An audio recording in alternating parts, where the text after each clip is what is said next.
Shalom, shalom, ¿cómo están? Bienvenidos nuevamente acá en el Jardín. Y hoy tenemos una nueva entrevista, tenemos un nuevo podcast de un tema bien interesante.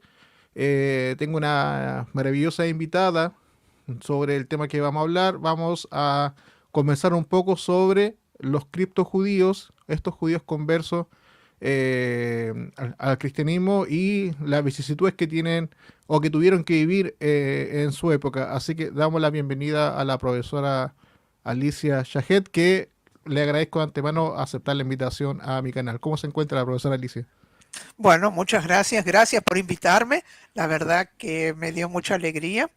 Y bueno, aquí estoy para responder las inquietudes que tú tengas y colocar alguna cosa mía también.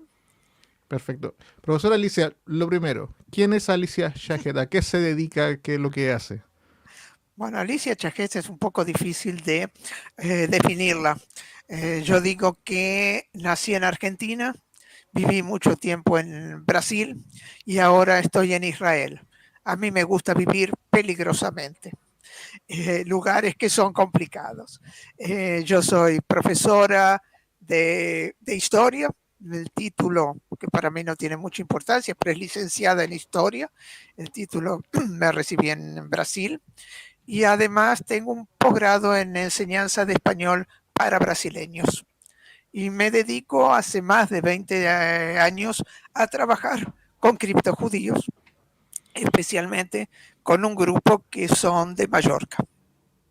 Perfecto. Profesora Alicia, iniciemos de inmediato con este tema de los criptojudíos y la pregunta va de cajón. ¿Qué son los criptojudíos para las personas que no saben qué es? Los criptojudíos son aquellos que se convierten al cristianismo durante la Inquisición. Es decir, para entender un poco la situación, es así. Nosotros estamos acostumbrados a que en 1492 es la expulsión de los judíos de España. Pero sucede que la persecución a los judíos comienza mucho antes. Ya a partir de 1391 tenemos persecución a los judíos. 1435 hay nuevamente una persecución muy grande. La Inquisición entra en 1478, pero ya tenemos gente que se tuvo que convertir al cristianismo porque era perseguida. Una cosa importante, la Inquisición no persigue a los judíos, sino persigue a aquellos que son malos judíos. Malos judíos, disculpa, malos cristianos. Entonces, se supone que los que se convirtieron al cristianismo no son totalmente cristianos. Ellos siguen practicando el judaísmo en privado. Eh, Muchos lo hacen, otros no. Otros vuelven a ser, son católicos y no hay ningún tipo de problema.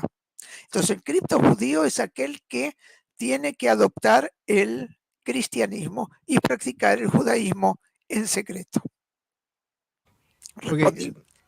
sí, sí, de lo que estaba explicando, yo conozco dos términos adicionales que se conocen como los nuevos cristianos, al menos Sí, los que yo, y los anusim también, que se le conoce el otro término, de sí, judíos que siguieron practicando su judaísmo a escondida de la iglesia para no ser perseguidos.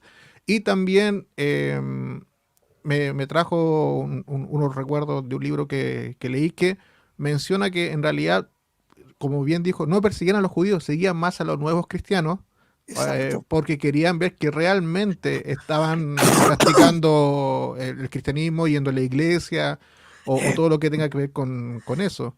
sí, ellos tenían que ser eh, cristianos para afuera, ir todos los días a la iglesia, comulgar, ¿no? Mostrarse como verdaderos cristianos. Anusim es una palabra más moderna. Hoy los conocemos como Anusim o Ben Anusim, porque en realidad Anusim significa forzados, ¿ok? Y lo que tenemos ahora son hijos de Anusim. Son aquellos que continúan, están volviendo al judaísmo en este momento.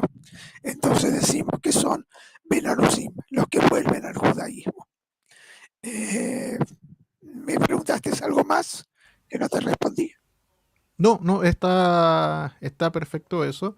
Eh, Mientras que la profesora toma un poquito de agua, para las personas que se van conectando y las personas que van a ver el diferido, yo en la descripción del video está el canal de YouTube de la profesora Alicia, donde habla precisamente de todos estos temas, donde ustedes pueden ir, pueden seguirla y ver su transmisión y su video, que son bastante interesantes, que yo he empezado a seguir hace un par de semanas y he aprendido varias cosas que Qué bueno. desconocía. Además de suscribirse, obviamente, al canal de la profesora Alicia y el mío y dar like también a los videos que ayuda un montón.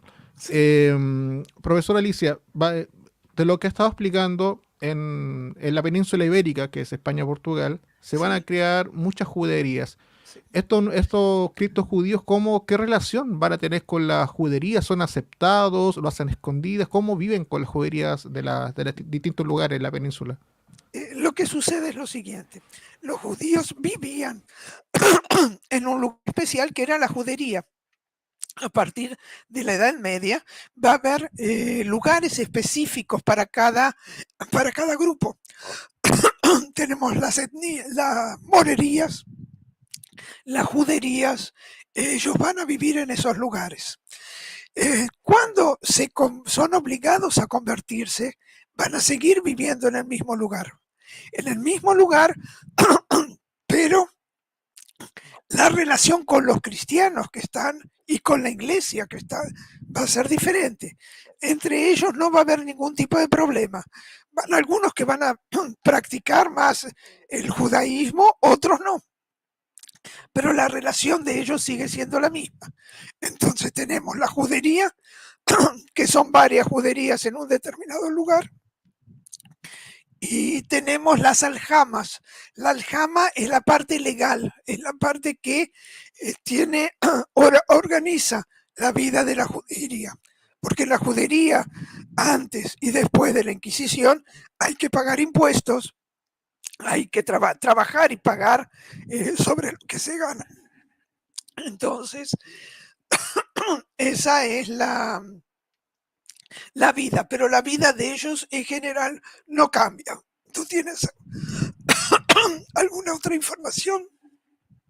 Sí, bueno, no, es para que se entienda un poco, la profesora está un poco resfriada, así que para no... Si está tomando agua en medio es para que pueda refrescar un poco la garganta, para que no se Gracias. esfuerce tanto. Así que no hay problema en eso, lo puede hacer con toda la confianza Bueno, del mundo. gracias. Así que no hay Disculpen problema. los oyentes, los videntes, pero uno no puede controlar la parte de tiempo.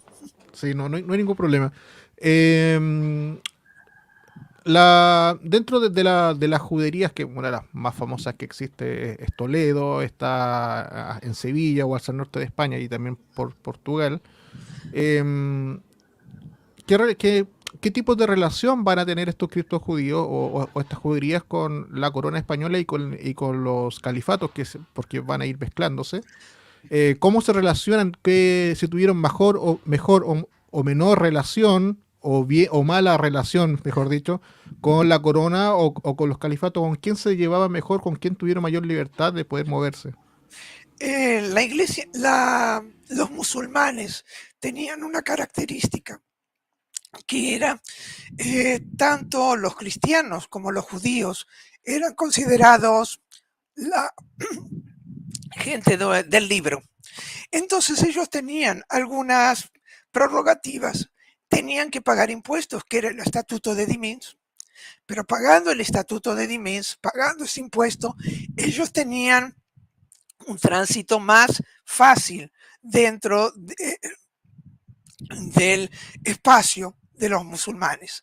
Eh, hay una historia que es la de una tradición de la, la España de las tres religiones, donde se dice que vivieron muy bien. En realidad, se toleraban, se vivía relativamente bien. Los judíos podían conservar su creencia y cuando hasta el siglo XIII, hasta después de, ay, disculpa, Que no se preocupe. vamos a encontrar hasta 1391, que son las principales persecuciones que comienzan en el sur de España. Ahí la situación va a ser mucho más complicada. Pero antes de ese momento, todo el siglo XII, sí tenemos un momento muy interesante, muy importante en el desarrollo cultural, donde musulmanes y judíos y cristianos van a relacionarse bien, van a tolerarse mejor. Siempre existen problemas, ¿no? Pero sí, si tú me preguntas dónde era mejor, posiblemente con los musulmanes que con los cristianos después de 1391. Perfecto. Es interesante esa relación que se va teniendo con alto y bajo. Uno se puede acordar inmediatamente de algunos judíos famosos como Maimonides, Ibn Shaprut. Ibn Shaprut, también se me olvidó, Joseph Albo, Sí, Haida Cresca, sí. que van ambientándose en ese mundo y con los vaivenes que van a existir. Lo otro que a mí me llama la atención y que le quería consultar, a medida que la corona o los islam colocan mayor presión, especialmente por el lado de los impuestos a las juderías, eh, ¿cómo se existe algún tipo de migración hacia otros lugares, hacia algunas islas o dentro o se van a Francia? ¿Cómo van relacionándose a medida que las juderías empiezan a tener más presión y empiezan a vivir más ensimismados o directamente empiezan a emigrar y a esconderse de alguna manera? Juderías vamos a tener en todas partes del mundo. Vamos a tener en Francia, vamos a tener la judería de Praga, la judería de Italia. Es decir, en el momento en que la Iglesia Católica se ve amenazada, y no tanto por los judíos, también por los protestantes que surgen en ese momento. Entonces van a hacer más presión. Los judíos pueden irse, en un primer momento pueden irse de un lugar a otro, pero cuando ya está la Inquisición instalada, salir de un lugar a otro, eso se hace un poco más difícil. Es decir, ahí sí es, por ejemplo, escapando. Lo que yo conozco bien es en Mallorca, donde se trata, los comerciantes sí pueden salir. Hay una cosa, los comerciantes, los que tienen barcos o los que son mercantes, ellos sí tienen permiso para salir. Los que no tienen permiso para salir es la población que está dentro de la judería. Y sí, que es lo que sucede con esos navíos mercantes, muchas veces se escapan y van para otros lugares. Es decir, de Mallorca van para Barcelona, por ejemplo, que está más libre. Sí, van para Francia, van para Italia. La comunidad italiana los acepta mucho. Entonces, tentan de emigrar de un lugar para otro. Y, como te digo, lo que más conozco es Mallorca. Ellos traen los libros de rezas, por ejemplo, desde Italia o desde Barcelona. Ok, ¿me podría explicar un poco de que una de las partes de su especialidad de lo que me estaba comentando, de los judíos de Mallorca, los chuetas, creo que se dice? Sí. Uh-huh. ¿Quiénes son? ¿Qué familia habían? Y siempre me preguntan esto, ¿qué apellidos son como los que se podrían identificar como descendientes de ellos? Mira, los chuetas aparecen como chuetas porque ellos son cristianos nuevos, van a ser perseguidos. En 1678 se produce a través de una delación, se produce una persecución, y ellos empiezan a adquirir el nombre de chuetas. Pero sí aparecen manifiestamente en, espera, en lugar de agua tendría que haber traído té. Mucho más en 1698, cuando ellos tratan de huir justamente con un barco, no consiguen, son presos y ahí ellos son agarrados por la Inquisición y hay 15 apellidos que quedan estigmatizados. Los 15 apellidos son por lo menos, por ejemplo, Cortés, Miró, Picó, Bonín, Aguiló. Son uno de los apellidos, son 15, que van a quedar marcados como que son judíos. A pesar de que hay otros apellidos, como por ejemplo, hasta el día de hoy, Salomón, Fiol, que ellos no son considerados judíos. ¿Por qué sucede eso? Hay dos razones. Una de ellas, tú la debes saber, que es que los sanbenitos tienen que ser colocados en la iglesia. Sí, mientras que la profesora toma agua y dejamos descansar un poco la voz, déjeme ir saludando un poco a la gente que se ha ido conectando. No olviden dejar, si tienen consultas o comentarios, lo pueden ir dejando ahí en la caja, y si están con el tema, obviamente los vamos a sacar a pantalla. Voy saludando un poco al profesor Pedro, que pasa por acá saludando, esperando que se encuentren todos bien. Saludos también a Felipe Flores, que también manda a todos saludos. A Miguel Lara, que siempre se conecta. Y también a don José Raúl también, que también lo conozco, y sobre esta excelente charla que estamos llevando. Así que pueden ir dejando sus comentarios o preguntas sobre este tema, sobre los escritos judíos, lo que tenga relacionado con eso. Pueden continuar, profesora. Entonces, lo que te decía, las, los sanbenitos tenían que ser colgados en la iglesia, y cuando estos sanbenitos se pudrían, tendrían que ser renovados. En el caso de Mallorca, se renuevan solamente 15 apellidos, el resto no. ¿Por qué el resto no? Hay varias explicaciones. Una es que si se renovaban más sanbenitos, iban a caer algunos apellidos que se consideraban cristianos puros y en realidad eran criptojudíos o habían sido judíos, o porque habían pagado para que no se renovaran sus sanbenitos, eso también. Eso es una de las razones de la Estamentización. Esta camita, ya no andamos los dos, no se preocupen. es eso, se me trabó la lengua. Pero no entienden. Ellos entienden, qué bueno, qué suerte, les agradezco que me entiendan.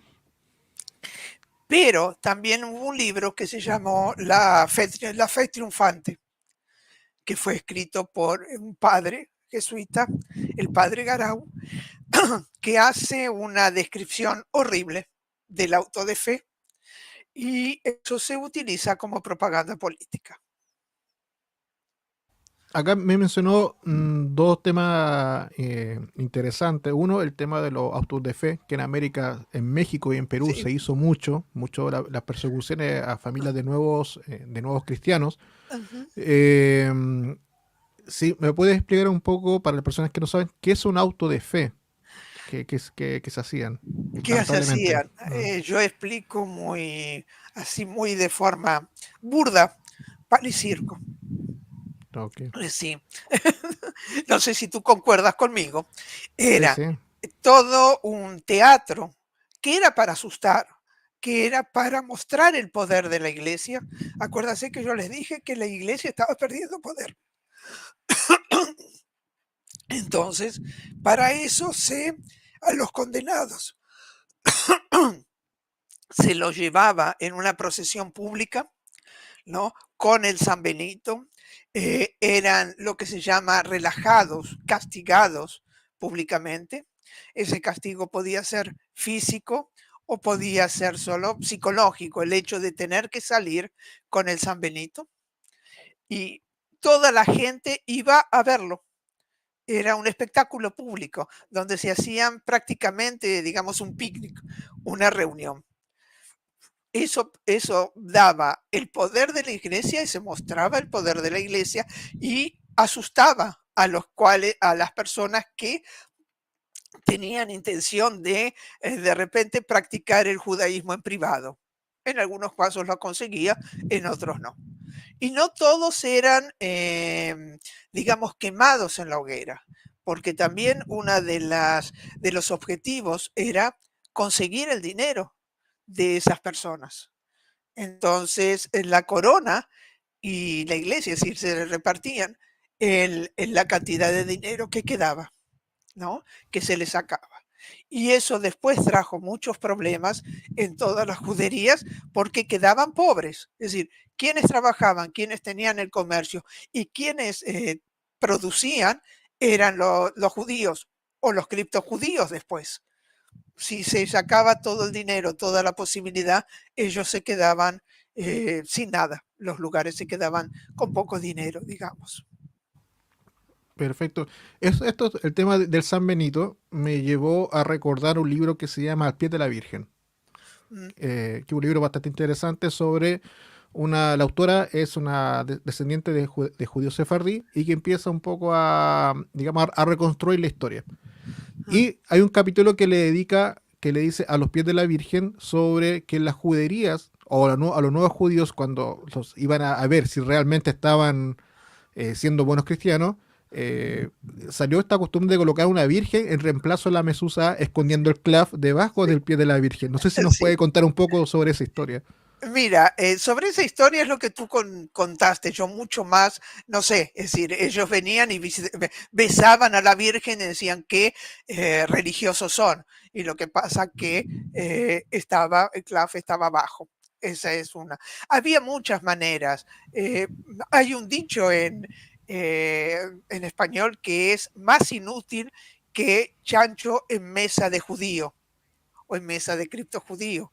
Es decir, ellos ponían el chancho, ponían los pedazos de carne, pero nunca lo tocaban.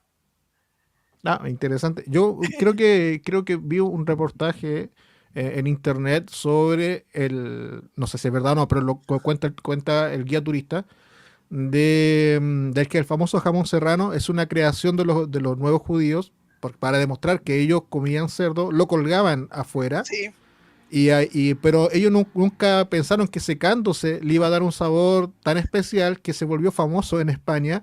Algo muy similar que hicieron con la Virgen, a decir, oh, qué buenos cristianos son que besan los pies de la Virgen. Entonces eh, muchos creen que la costumbre de besar los pies de la Virgen viene precisamente de estos criptos judíos que encontraron la forma de esconderse y que no levantaran sospechas. Son como anécdotas bien interesantes sobre estas juderías.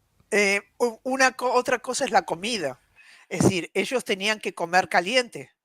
El sábado no se puede cocinar. Entonces, ¿cómo hacían para comer caliente el sábado? Y hay dos comidas que llegan hasta el día de hoy, por eso te digo, hay juderías en todos lados, es la dafina, no sé si tú oíste hablar de ella, y el cholent. La dafina es una comida marroquí, es decir, se cocina el, el viernes a la tarde, se deja sobre un lugar, sobre cenizas que esté caliente y se mantiene toda la noche. Entonces a la mañana la comida está caliente. Y el cholent, una comida de origen europea, polaca, por ejemplo, que también tiene el mismo sentido. Es decir, se cocina durante toda la noche y el sábado a la mañana se puede comer caliente. Es decir, porque los judíos comían caliente, comían frío, si no. Entonces, es decir, cómo las comidas van quedando. Otra de ellas en España es la utilización del aceite de oliva, porque se cocinaba con grasa de chancho Ah, y los claro. judíos cocinan con aceite de oliva. Y hoy en España el aceite de oliva es lo más importante. Sí, bueno, he visto algunas cosas que han sucedido en España precisamente por la aceituna Ajá, y el aceite de oliva. Eh, ajá, Hay otro punto que me gustaría consultarle dentro de los criptos judíos. Em, yo leí tiempo atrás que ellos tenían ciertas formas de celebrar, por ejemplo, Rosh Hashanah o Yom Kippur, ujú, porque tenían que esconderse básicamente que no los pillaran o que ese día coincidiera con alguna liturgia cristiana. Lo que voy a mencionar, no sé si es correcto o no, pero algunos cánticos que se hacen en Yom Kippur posiblemente vienen de estos cristos judíos que a emitir un voto, poder cerrarlo o poder anularlo en esta festividad. No sé si nos puede explicar un poco para el público eso, que no es muy Es, conocido. es lo que se canta dentro del judaísmo. Todas las fiestas comienzan el día anterior cuando se pone el sol. Entonces en Yom Kippur hay una reza que se hace antes, en la víspera de Yom Kippur, que se llama Kol Nidrei. El Kol Nidrei se supone que es una reza que donde los judíos piden perdón por, digamos, no ser muy judíos. Es un, es un canto muy sentido y depende del lugar, tiene una música diferente, ¿no? En cada, si es Ashkenazí o es sefaradí, pero la letra es la misma. Es decir, ¿por qué pedir perdón por los errores que se han cometido y que eso quede, digamos, que se olvide, entre comillas, ¿no? Eh, También lo que tú dices de, en España, si tú estuviste en España, por ejemplo, la Pascua cristiana, hay un día después de la Pascua que, y ese día después de la Pascua, que mis amigos dicen que se usa para, un día se visita a la familia de la mujer y otro día a la familia del marido, eso viene también de una tradición judía, es decir, más un día de Pascua o más un día de Rosh Hashanah. Eso sí se ve en España mucho. No sé si de donde tú eres se ve también. Sí, Si acá tienen la colectividad se hace 2 días. 2 días. La colectividad judía sí la hace 2 días, Ujú. pero la colectividad cristiana en España tiene después de Pascua, tiene un día más. Es decir, tú tienes el domingo de Pascua y después tienes un lunes de Pascua también. Ah, ok, eso no recuerdo si acá lo hacen o no, la verdad no. No Parece sé. puede ser una costumbre más de España. De España, porque justamente por la religión. Acuérdate que en América llega la Inquisición, obviamente en México tenemos Inquisición instalada, un tribunal, en Brasil vienen las visitaciones, ¿no? En lo que sería hoy Argentina tienes menos cantidad menos actuación de la Inquisición, pero en España es muy grande. Y en Brasil solamente las personas, lo que llaman visitadores, van para controlar a ver cómo están.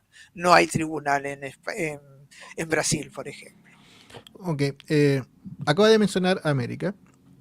Después de la expulsión de 1492 y después, un año después, también hay una expulsión en Portugal.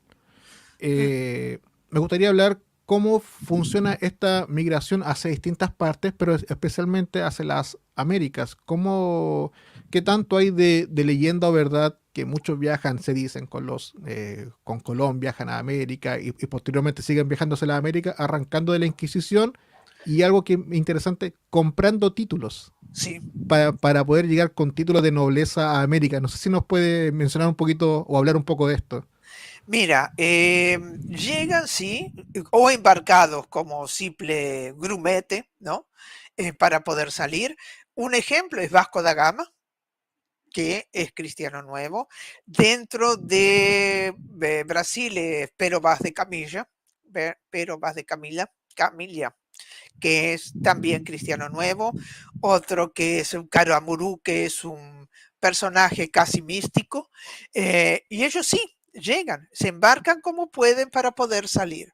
Con compra de títulos, ya te digo, como simples grumetes, pero salen, es la manera de escapar, ¿no? Y hay muchos casos de cristianos nuevos, hay muchos grupos de cristianos nuevos en toda América Latina, lo tienes mucho en México, lo tienes en Colombia. En el interior de Colombia hay lugares donde son centros de cristianos nuevos, ¿no?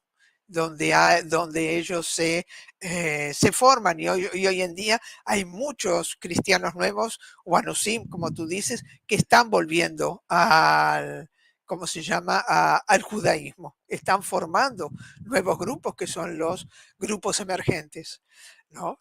Entonces hay muchos grupos en Medellín, también tienes. En Brasil, bueno, es muy grande, ¿no? Justamente en Brasil hay una situación un poco diferente. Eh, una de las una de las cosas que suceden entre España y Portugal es que ellos siempre van a estar relacionados porque la dinastía se junta, y cuando no hay el trono de Portugal queda vacante, lo toma España.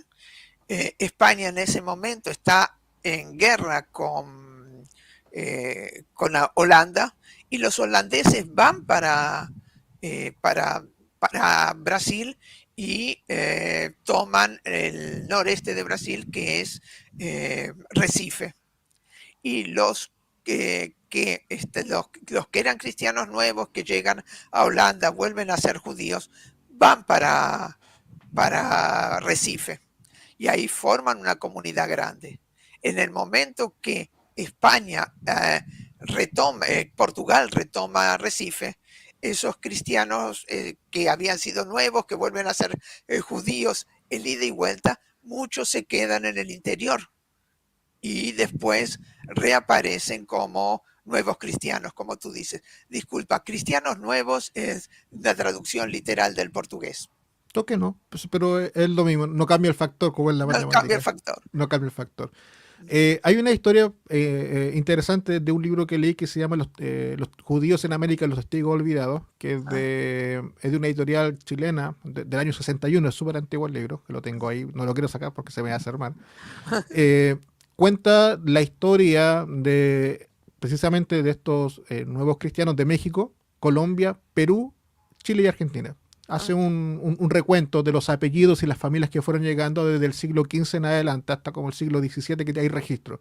Sí. Hay una historia que cuenta de que en Perú una pequeña colectividad, y gracias porque mencionó a los holandeses, con el apoyo de Holanda, intentan liberar a Perú de los españoles para crear una especie de nuevo Israel en Perú, chiquitito, para poder sacarse la autonomía de la Inquisición. No sé si conoce un poco de estas historias que le estoy mencionando, que están registradas por lo menos acá en la Biblioteca de Chile.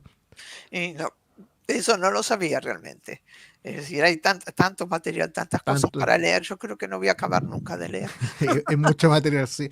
Déjeme irse saludando, que tengo acá una pregunta del público. Saludo a mi compatriota chilena Pierre Lerning, que siempre pasa por acá a apoyar el canal. Y acá tengo una pregunta de Fernando, ¿cómo estás? Gracias por pasar también, que es una persona que estudia conmigo. Dice, Shalom, muy interesante la exposición de la profesora. Gracias. Dice, quisiera saber acerca de los reconciliados, ¿cuál era la situación de ellos? Los reconciliados teóricamente pasan a ser cristianos y buenos cristianos. Ellos van a ser siempre controlados, ¿ok? Y dependiendo de si son reconciliados y son verdaderos cristianos, con el tiempo van a ser cristianos, dejan de ser judíos, y puede ser que hoy en día algunos quieran volver, pero en la época son cristianos. Ahora, aquellos que son reconciliados y se descubre que siguen siendo judíos, van a ser llevados nuevamente para la Inquisición, y ahí sí corren el riesgo de morir en la hoguera. No, okay. Eso de reconciliado no tiene algún tipo de relación con los autos de fe que se hicieron en México, que fueron bien famosos en realidad. No sé, de México no conozco la parte de Inquisición en México. En España, los reconciliados son aquellos que van al tribunal de la Inquisición, descubren que el delito no es muy serio o dan mucho dinero para que se los deje libres, tienen que hacer toda la procesión y después son, digamos, disculpados. Tienen que usar el San Benito durante un tiempo, eso sí, y ese San Benito va a quedar en la iglesia, ¿no? Pero ellos continúan con una vida más o menos normal. Van a quedar mucho más pobres, van a quedar con muchos más problemas, pero van a continuar su vida normal. No sé cómo es la situación en México, por ejemplo, o en Chile, con esos reconciliados. Ah, perfecto. Eh, Volviendo a España y la península ibérica, em, creo que vi un video en su canal, si me equivoco me corrige, donde se menciona sobre dichos famosos que van a tener los criptos judíos con los cuales tal vez se podían identificar entre las familias mientras se estaban escondiendo o que derechamente se hicieron famosos, dichos que se fueron dando, se hicieron populares y que ya pertenecen incluso al lenguaje que se ocupa acá en América. No sé si puede explicar un poco qué dichos existen, cuáles son Eh, en una se podemos identificar algunos. La verdad, no me acuerdo de muchos porque mi memoria a veces falla. Después de los 20 años, sabes cómo es. Eh, pero, por ejemplo, mi suegro era de Tetuán, capital de Marruecos español, ¿no? Y había uno que decía al judío y al huerco, nunca lo pongas en tu huerto. El huerco era el diablo. Es decir, al judío y al diablo nunca lo pongas en tu huerto, ¿no? Este, ay, no me puedo acordar ninguno ahora. Ese sí me acuerdo porque él lo decía siempre. Y lo que sería un dicho muy antijudío, digamos, ¿no? Pero él lo repetía bastante. Eh, Otro que me puedo acordar ahora, no, el del chancho, el de... No, realmente lamento, pero no me acuerdo más. No, no importa. Sí, era como la anécdota que yo tengo un libro de dichos también, en ladino, El que, ladino, que básicamente es la lengua judeo-española. sí. Y dicho eso, ¿cómo se relacionan los criptos judíos con el judeo español? Me imagino, yo no sé mucho del español antiguo, pero me imagino que tuvieron que adaptar el lenguaje para que no pareciera que estuvieran hablando judeo español, sino el castellano de la época. No sé si hay alguna información de cómo podían relacionarse. En realidad, el judeo español va a aparecer cuando se sale de España. En España ellos hablaban el español y el español de la época, que no es el español que hablamos nosotros. Dentro de España, así como tenemos diferentes regiones, en aquella época también, y había españoles de los diferentes lugares. Tenías un tipo de español en Barcelona, un tipo de español en Madrid, un tipo de español en el sur de España. Eran diferentes, ¿no? Porque el primer diccionario español creo que sale en 1492, si no me equivoco. Entonces, hasta ese momento no estaba catalogado. Cuando salen de España, ahí que llegan a Turquía, por ejemplo, o a otros lugares, a Grecia, van a adaptar el español que tenían junto con el idioma del lugar. Entonces, en los países de los Balcanes, en Turquía, vamos a tener el ladino y dependiendo de dónde sea, son palabras junto con el turco, muchas, o junto con el griego. Si vamos al lugar de el norte de África, lo que era Marruecos, se va a juntar el español con el árabe. Y ahí también surge un judeo español que es el jaquetía. El jaquetía tiene palabras en español y muchas palabras en árabe. Entonces encuentras los puristas que dicen, no, el jaquetía no es judeo español, el judeo español es el de Turquía, el jaquetía es otro idioma que es, digamos, especial eh, de Marruecos, ¿no? Pero es un idioma que va a surgir después que se sale de la península ibérica. En la península ibérica ellos hablan el español de la época, obvio. Ok. Yo recuerdo que hace unos 4 años pudo haber sido, tal vez más. vi una película, no sé si la vio, de Amazon Prime que se llamaba Sefarat, Sí.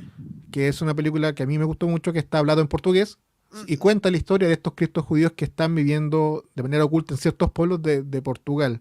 Mm. Según la información de la película, no sé si es así o no, hasta no hasta mucho tiempo, hace mucho tiempo todavía no hasta hace mucho tiempo todavía existen pequeños poblados de estos criptos judíos que siguen yendo a la iglesia el día domingo, pero siguen guardando su costumbre judía. Y esto también lo leí del rabino Jaime Casas, que tiene un libro sobre eso, y la historia de su vida contaba eso, que iban a los domingos en la iglesia, pero la familia seguía manteniendo estas costumbres de criptojudíos, a pesar que sin practicar judaísmo, pero mantenían estas costumbres. No sé si nos puede explicar un poco si eso todavía sucede al día de hoy o si podemos identificar costumbres dentro de familias que pueden tener algún arraigo de estos criptojudíos que en algún momento se olvidaron de su ascendencia. Mira, un caso típico es el de Belmonte, en el norte de Portugal, que es una ciudad que fue descubierta por casualidad por un ingeniero que estuvo en Portugal, que fue a trabajar y encontró justamente eso. Es decir, familias que, por ejemplo, encendían las velas y las colocaban dentro de un armario y cerraban la puerta. Y después iban para la iglesia. Y tenían muchas costumbres de los judíos, ¿no? Esa es la ciudad de Belmonte, que hasta el día de hoy existe. Quien está ahora en este momento, si no me equivoco, era, o hasta hace unos años, el rabino Salas, que es chileno, estaba en Belmonte. Donde encontramos muchas de esas características. Eh, Disculpa, yo hablo mucho de Brasil porque, a pesar de ser argentina, viví 41 años en Brasil y estudié historia en Brasil. Entonces lo que tengo es mi referencia. En el noreste tú encuentras muchas costumbres. La primera es la de los entierros sin cajón. Se entierra eh, con una sábana, con alguna cosa, digamos, cerrada. El hecho de no, o algo muy curioso, tú sabes que entre los judíos no se tapan los espejos y los cuadros. Hay muchas Mm, familias que tapan los espejos y los cuadros sí. cuando se está de luto. Es decir, muchas costumbres que son costumbres de muerte. El hecho de sentarse en el piso cuando alguien muere, también que es una costumbre judía. No saben por qué. Hay una costumbre entre los cristianos nuevos que es curiosa y no se sabe de dónde viene, que es ellos barren la casa. Es decir, si tú vives en una casa, cuando tienes que barrer la sala que da a la calle, tú tiras el polvo para el lado de la calle. Los criptojudíos no, tiran el polvo para el lado de atrás, para el patio que tienen. No tiran el polvo para la calle.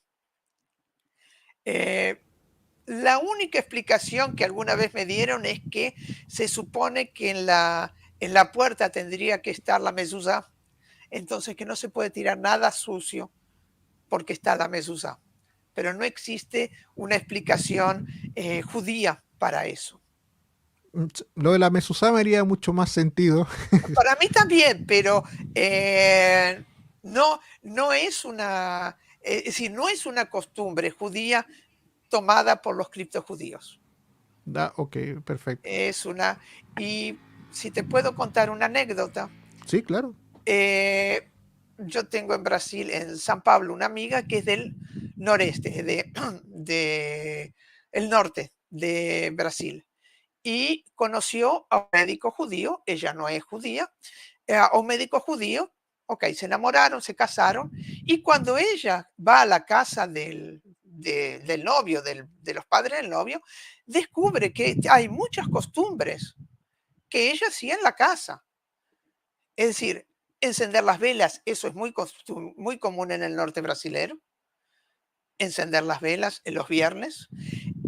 Cuando el padre compraba algo para matar una vaca, una gallina o alguna cosa, le lo dejaba durante 7 días comiendo de la comida de la casa y después recién la mataba.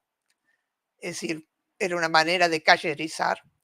Las aves se mataban con el mismo rito de los judíos. Y todo eso ella lo descubre cuando llega a San Pablo y conoce a la familia del marido. Interesante la anécdota. Bueno, de eso en América Latina, por lo menos lo que yo conozco, hay mucho. Ujú. De familias, en Cuba también hay muchos que Sí, Cuba mantuvieron también. Ujú. mantuvieron mucho estas tradiciones y que cuando descubren que en realidad son costumbres de criptojudíos, muchos investigan en sus familias y terminan retornando de alguna manera Sí. al judaísmo preguntando porque se dan cuenta que tuvieron algún abuelo, bisabuelo o en alguna costumbre familiar sobre esto y hay muchos casos de ese tipo que es interesante, esta emigración que hay acá. Sí. Voy a colocar este comentario para que pueda descansar un poquito la voz. Me dice José Lario, una mujer mayor de mi pueblo que murió hace unos 30 años hablaba ladino, pero la gente decía que hablaba muy mal y se reía. No creo que fuese judía, pero mi teoría es que el ladino se conservó. No sé si hablará si es de Europa o de Latinoamérica. Eh, Em, no sé, es decir, que no sea judía, pero que haya tenido contacto con familias que hablaban ladino. Eso es posible. Eh, que haya estado con familia que sea no sé de dónde es de dónde Josué, de dónde eres tú. si puede escribir ahí de dónde es, nos identifica mejor Ajá. la historia. La Em, vida lo merque, esa es una buena expresión ladina, ¿no? Eh, de Andalucía, me dice. Jaén de Jaén de Andalucía. Andalucía, ok, ahí sí. Estuve el año pasado en Jaén. Qué lugar lindo y qué judería y qué gente maravillosa. Y si alguno puede ver la catedral de Jaén, se la recomiendo Perfecto. porque Hay es lugares muy... turísticos para ir a visitar. Bueno, que toda esa parte de Andalucía, ah, lo que es Toledo, las juderías también en Mallorca, creo que también hay. No, Mallorca está en las Islas Baleares. Perdón. No, Sevilla iba a decir, no Mallorca. Sevilla, sí, Sevilla, son lugares muy también es. bonitos, muchos lugares para visitar muy bonitos. Y la misma gente de ahí, por ejemplo, de Toledo, dice que ellos son muchos descendientes, pero que ellos Sí, son católicos, pero saben que tienen su ascendencia y tienen sus costumbres que siguen manteniendo. sí.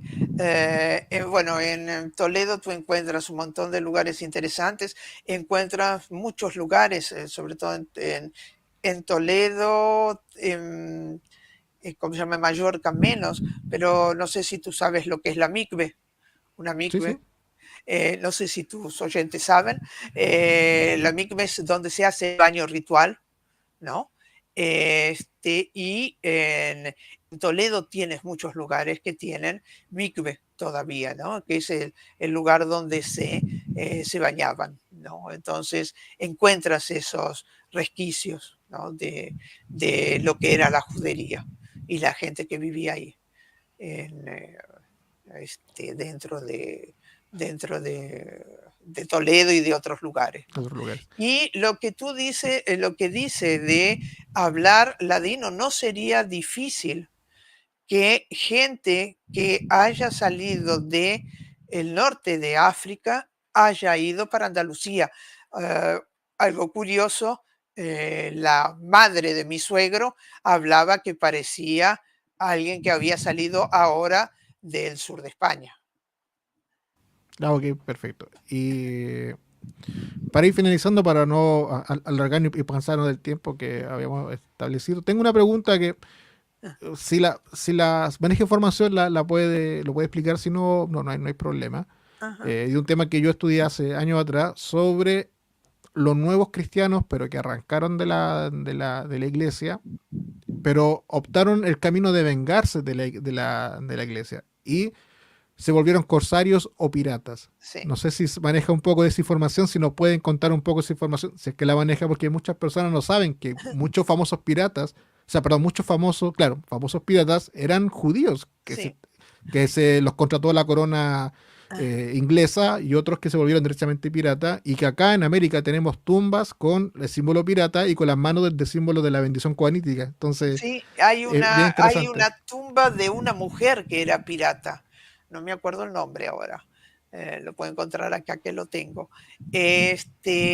Bueno, la diferencia, primero, la diferencia entre pirata y corsario. El corsario dependía de un país, podía ser inglés y generalmente era inglés o holandés, estaba al servicio de ese país y lógico, ellos atacaban principalmente a a los barcos de España y de Portugal, ¿no? Y tenían algunos derechos, como por ejemplo, si eran presos, ellos eran presos de guerra, entonces se los guardaba. Si eran piratas, se los mataba y se acababa el problema. Sí, tenía una parte para él y una parte para el país que representaba. Había muchos que trabajaban, digamos, para estos países. Sí era como venganza, era para poder, juntaban, digamos, lo útil a lo agradable. Es decir, venganza de España y Portugal y por otro lado, tener dinero y conseguir recursos. Y había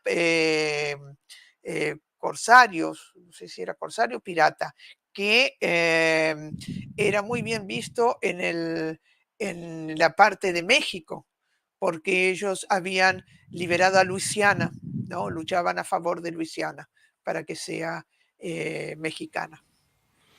Em, También leí que ayudaba mucho también con el contrabando y tomar familias que estaban arrancando y llevarlos a otros lugares Sí. también seguros. También funcionan como gente para hacer tráfico o transportar personas escondiéndolas.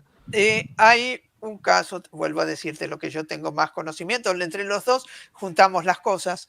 De Mallorca había una persona que era descendiente, apellido Cortés, descendiente de uno de los que había sido quemado en la hoguera en 1698 y que había sido preso nuevamente, y ahí va los reconciliados. Había sido reconciliado, había caído de nuevo y fue preso. Por alguna razón, todo el proceso de él, en lugar de quedar en Mallorca, fue para Menorca.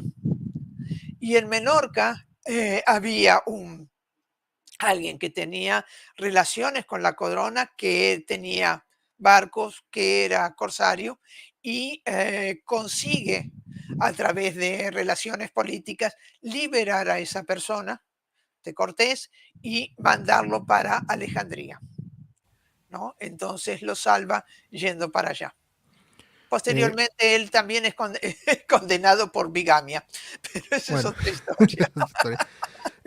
no sé si se acuerda de tal vez de algunos nombres. Por ejemplo, a mí se me viene a la cabeza Samuel Palenque, siempre se me olvida cómo se pronuncia, que fue un corsario muy famoso del Atlántico y el Pacífico, Samuel Palanche, bueno, por ahí. Espera solo un minuto, ya te digo, porque tengo aquí algo que los españoles llaman de costillita. ¿Sabe lo Ah, que ok. es? No, ahí, eso no lo sé. Costillita es cuando tú no te acuerdas algo y te copias en el colegio, ¿no?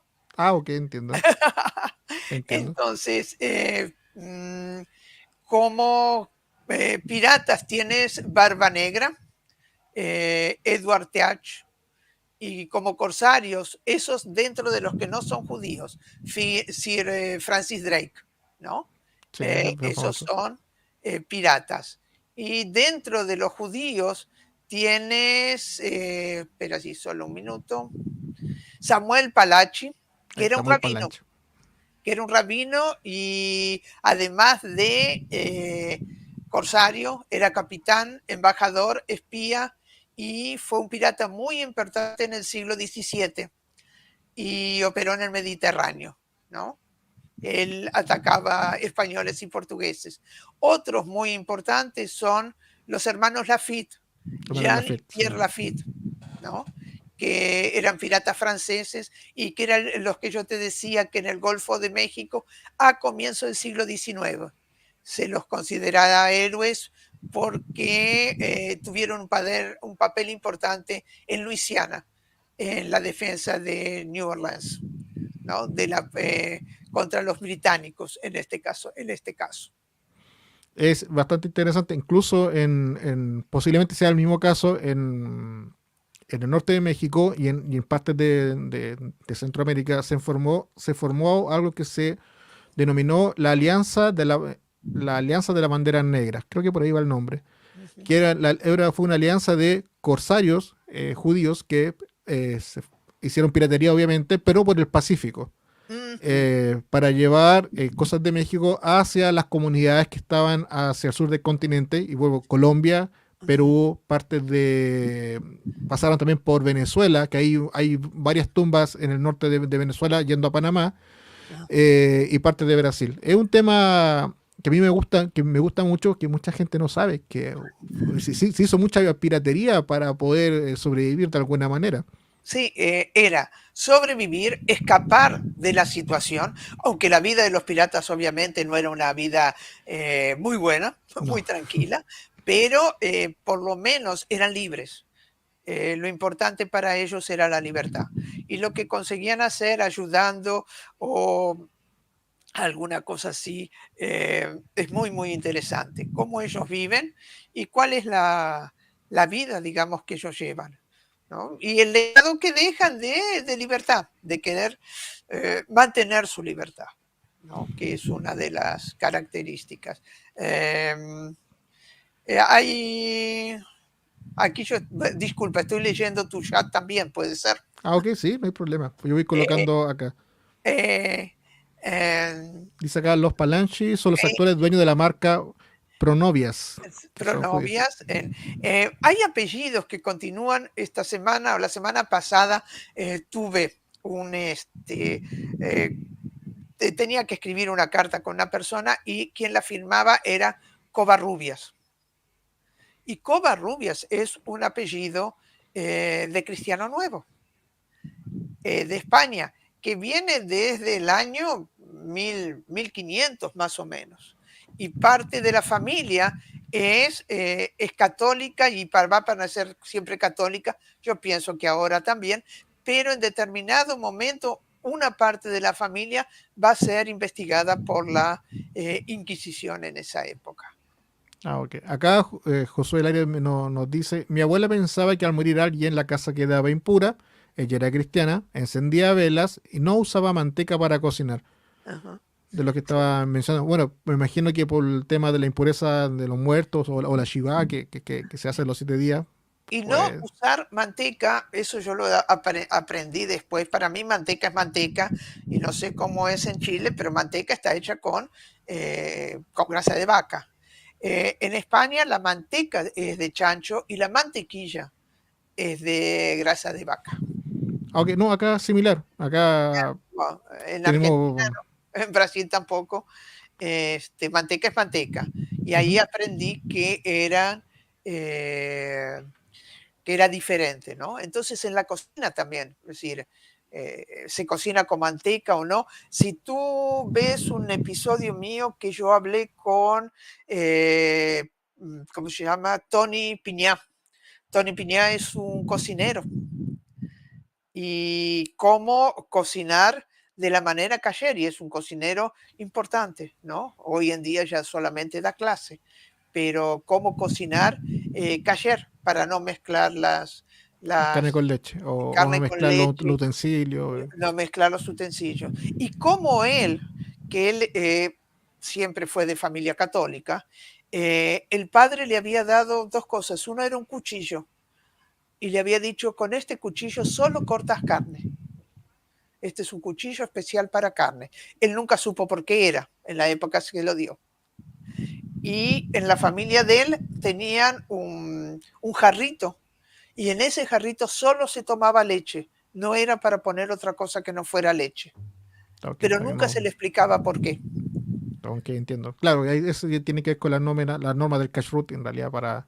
Obvio, pero el padre lo hacía, el abuelo lo hacía, pero tampoco sabía por qué lo hacía.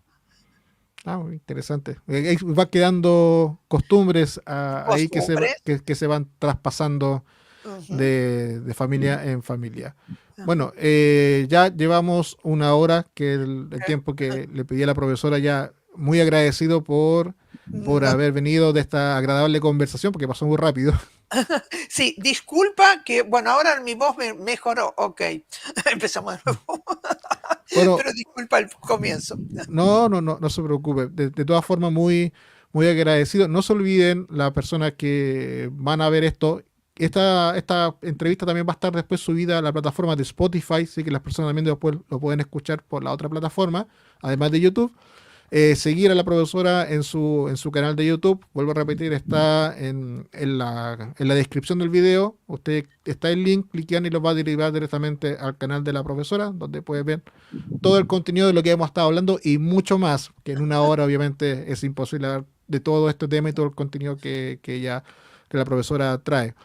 No sé si tiene algo más que agregar, sino ya para que nos podamos despedir. Vamos a acabar porque la gente también tiene que descansar. Yo no. Para Perfecto, mí es temprano todavía, para ti es mucho más tarde. perfecto. Eh, Muchas gracias. Ah, perdón. no, todo bien, sin Ok, ningún problema. Gracias a ti y gracias a toda la gente que estuvo escuchando, ¿no? Muchas gracias. perfecto. Muchas gracias por haber estado acá y nos vemos en otra entrevista pronto. Ojalá que podamos tener otra entrevista después con la profesora más adelante sobre temas similares a esto que para mí me gustan mucho. Ujú. Y la gente también tal vez puede encontrar tal vez alguna costumbre dentro de su familia que diga, oh, no sabía que esto Que era. pudo haber venido desde acá. No, fue muy agradable porque fue una entrevista, pero fue una conversación entre amigos donde tú has aportado mucho y has ayudado mucho para que esto funcione mucho mejor. Gracias. Entonces voy a poner mi música que siempre coloco de fondo y, y nos vemos en otra ocasión. Gracias por pasar, sigan a la profesora y nos vemos en otra ocasión. Que estén todos muy bien, que tengan todos un excelente día. Muchas gracias a todos.